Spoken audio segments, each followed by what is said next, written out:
Okay, verse 32. As they went out, they found a man of Cyrene, Simon by name. They compelled this man to carry his cross. And when they came to a place called Golgotha, which means place of a skull, they offered him wine to drink, mixed with gall. But when he tasted it, he would not drink it.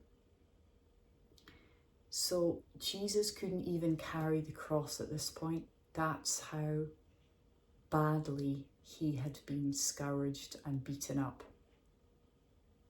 And a man in, I don't know, average health carried it.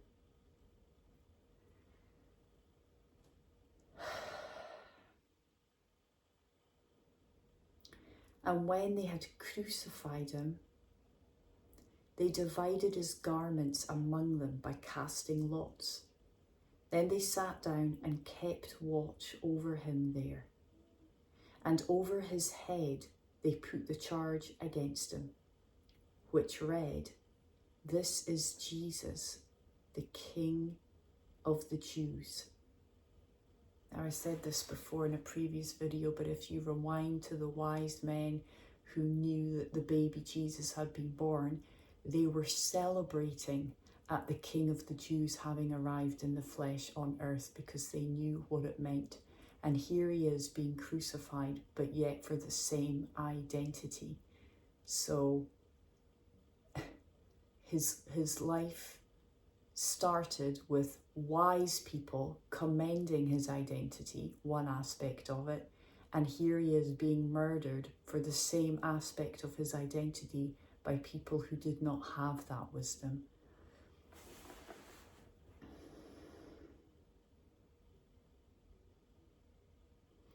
Then 2 robbers were crucified with him, one on the right and one on the left, and those who passed by derided him, wagging their heads and saying, "You who would destroy the temple and rebuild it in 3 days, save yourself. If you are the Son of God, come down from the cross." So also the chief priests with the scribes and elders mocked him, saying, "He saved others, he cannot save himself. He is the King of Israel. Let him come down now from the cross, and we will believe in him. He trusts in God. Let God deliver him now, if he desires him. For he said, 'I am the Son of God.'" And the robbers who were crucified with him also reviled him in the same way. Now from the 6th hour there was darkness over all the land until the 9th hour. And about the 9th hour, Jesus cried out with a loud voice, saying, "Eli, Eli, lema sabachthani." That is, my God, why have you forsaken me?" And some of the bystanders, hearing it, said, "This man is calling Elijah." And one of them at once ran and took a sponge, filled it with sour wine, and put it on a reed and gave it to him to drink. But the others said, "Wait, let us see whether Elijah will come to save him." And Jesus cried out again with a loud voice and yielded up his spirit. And behold, the curtain of the temple was torn in two from top to bottom, and the earth shook, and the rocks were split. The tombs also were opened, and many bodies of the saints who had fallen asleep were raised. And coming out of the tombs after his resurrection, they went into the holy city and appeared too many.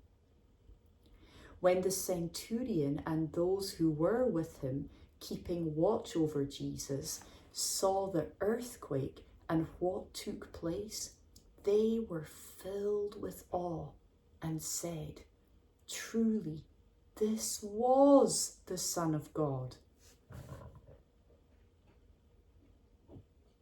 There were also many women there, looking on from a distance, who had followed Jesus from Galilee, ministering to him, among whom were Mary Magdalene and Mary, the mother of James and Joseph, and the mother of the sons of Zebedee.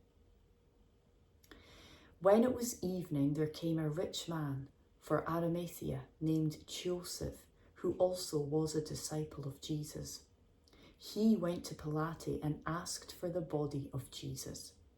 Then Pilate ordered it to be given to him. And Joseph took the body and wrapped it in a clean linen shroud, and laid it in his own new tomb, which he had cut in the rock. And he rolled a great stone to the entrance of the tomb and went away. Mary Magdalene and the other Mary were there, sitting opposite the tomb. I bet they were. The next day, that is, after the day of preparation, the chief priests and the Pharisees gathered before Pilate and said, "Sir, we remember how that impostor said, while he was still alive, 'After 3 days I will rise.' Therefore order the tomb to be made secure until the 3rd day, lest his disciples go and steal him away and tell the people, 'He has risen from the dead,' and the last fraud will be worse than the first." Pilate said to them, "You have a guard of soldiers. Go, make it as secure as you can." So they went and made the tomb secure by sealing the stone and setting a guard.